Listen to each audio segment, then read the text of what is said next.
Hoje a gente vai descobrir como o extrato do repolho roxo vai funcionar como um poderoso indicador químico. Ácidos e bases estão entre os conceitos mais importantes da química. Eles participam de inúmeras reações, desde os alimentos que nós consumimos diariamente até nos processos industriais. Mas isso tudo vai muito além do paladar, eles estão presentes no nosso organismo, através dos aminoácidos que formam as proteínas do nosso corpo. Para entender e controlar essas reações, nós temos um conceito fundamental, que é o pH, e é o que nós vamos abordar hoje. O potencial hidrogeniônico, mais conhecido como pH, é uma medida que indica a quantidade de íons de hidrogênio, ou os prótons, presentes em uma solução aquosa. Ela depende de uma relação matemática. Mas calma, o objetivo aqui não é destrinchar o logaritmo, né, a expressão matemática, que a gente pode deixar para outro vídeo. O objetivo aqui é você entender o quão próximo do seu cotidiano está o pH. Dentro dessa escala de pH, a gente tem 3 meios: o meio ácido, o meio básico e o meio neutro. O meio neutro, ele indica um valor 7, que é literalmente a metade dessa escala. Abaixo de 7 nós temos os ácidos e acima de 7 nós temos as bases. E aqui vai um erro muito comum: achar que só os ácidos são perigosos e as bases são de boa. Mas na verdade não. Elas são igualmente perigosas, só que elas atuam em mecanismos diferentes. A gente vai partir do princípio que a nossa referência é a água pura, ou seja, o valor 7. E agora nós vamos falar sobre as substâncias abaixo de 7, os ácidos. Um exemplo muito prático de um ácido presente no nosso dia a dia é o ácido cítrico, que é o ácido do limão. Mas também tem outras frutas que apresentam outro tipo de ácido, como o caso da uva, que tem o ácido málico. Enfim, esses ácidos apresentam um valor de pH cerca de 2 a 3, dependendo aí da sua concentração. E para vocês terem uma ideia, o lago mais ácido do mundo, que fica lá no complexo vulcânico de Ijen, lá na Indonésia, ele apresenta um pH muito próximo de 0.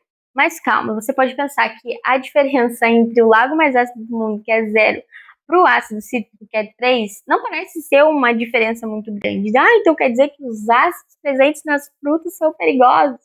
Não. É por isso que eu falo que é uma relação matemática, é uma escala logarítmica. Eu vou te explicar rapidamente o porquê que o lago mais ácido do mundo é tão perigoso e o ácido cítrico ali do limão é de boas. Vamos pegar no ponto de partida do ácido cítrico, que é 2. Quando a gente desce aí na escala de pH e vai para o pH 1, quer dizer que, em relação ao pH 2, ele é 10 vezes mais concentrado de íons de hidrogênio do que o pH 2.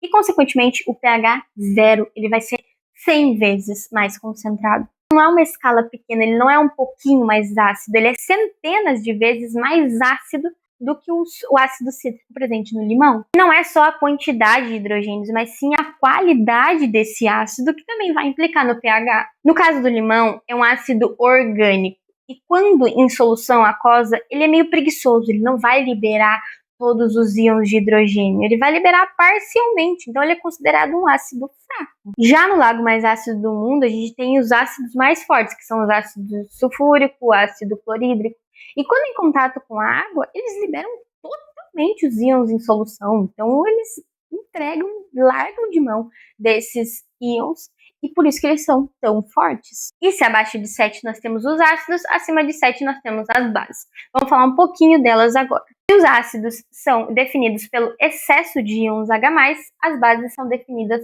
pelo excesso dos íons OH-. Então a gente tem a presença da hidroxila e eu vou te explicar o porquê. O bicarbonato de sódio, por exemplo, ele apresenta um valor entre 8 a 9 na escala de pH. Já a soda cáustica apresenta um valor bem mais alto, que é muito próximo de 14, então ela é uma base mais forte. Assim como os ácidos, o pH das bases também vai ser uma escala logarítmica, só que agora focado na concentração de íons OH-. Então, nós também aumentamos em 10 vezes a quantidade desses íons para determinar se uma base é forte ou fraca. Então, você está falando de H+, OH-. Como assim? Para um ácido existir, ele precisa apresentar hidrogênio ionizável. Então, a estrutura de um ácido, ela vai ter hidrogênio, tá? A estrutura de uma base, ela vai apresentar um grupo hidroxila, que é o OH+, vai ser ionizável, tá? Então, precisa apresentar. Essas são as características principais dos ácidos e das bases. Em qualquer solução aquosa, existe água e H2O. e existe um equilíbrio fundamental. Uma reação em equilíbrio quer dizer que a velocidade tanto dos produtos como dos reagentes dessa reação, elas precisam ser equilibradas, ou seja, elas precisam ser iguais. Se a quantidade de íons H+ aumenta, essa reação ela precisa entrar no equilíbrio, então a quantidade de OH- diminui. Então quer dizer que a gente tem uma concentração maior de ácidos. O mesmo ocorre ao contrário. Se a quantidade de íons OH- aumenta, a gente precisa equilibrar. Então vamos diminuir a quantidade de íons H+. Então quer dizer que essa substância ela é mais básica. Ufa! Agora sim a gente consegue ir para o experimento.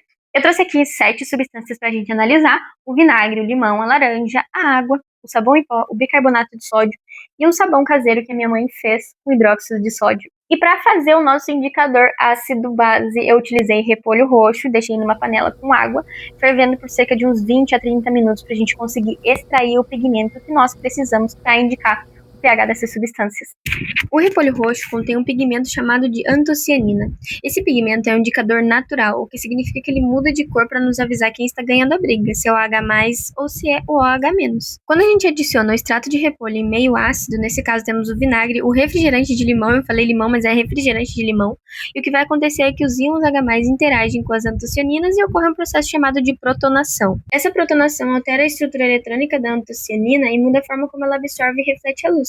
Vou deixar na tela a coloração certinha do indicador do repolho para vocês acompanharem. Assim, os ácidos apresentam cores mais puxadas para o rosa e o vermelho. E no caso da água, a gente apresenta o estado em equilíbrio. Quando adicionamos o indicador em uma base, ela libera íons OH-. Esses íons removem os prótons da antocianina em um processo chamado de desprotonação. E com essa mudança estrutural, a molécula passa a absorver a luz de outra forma. O extrato assume cores esverdeadas, azuladas ou amareladas, dependendo do pH. Então, tudo isso aqui não passa de um reflexo de uma mudança estrutural de uma substância chamada de antocianina. Isso que acontece nós chamamos de isomeria. E se a gente junta o mais ácido com o mais básico, vai acontecer uma reação de neutralização. Olha bem. Reparem na cor. O vermelho e o amarelo estão desaparecendo e o roxo está voltando. Por quê? Porque estamos limpando o excesso de íons das duas pontas e trazendo a solução de volta para o meio da escala, para o estado neutro. Isso prova que o pH não é algo estático, e sim um equilíbrio vivo. Na agricultura, por exemplo, se um solo é muito ácido, é utilizado o calcário, que é uma base justamente para neutralizar esse ácido.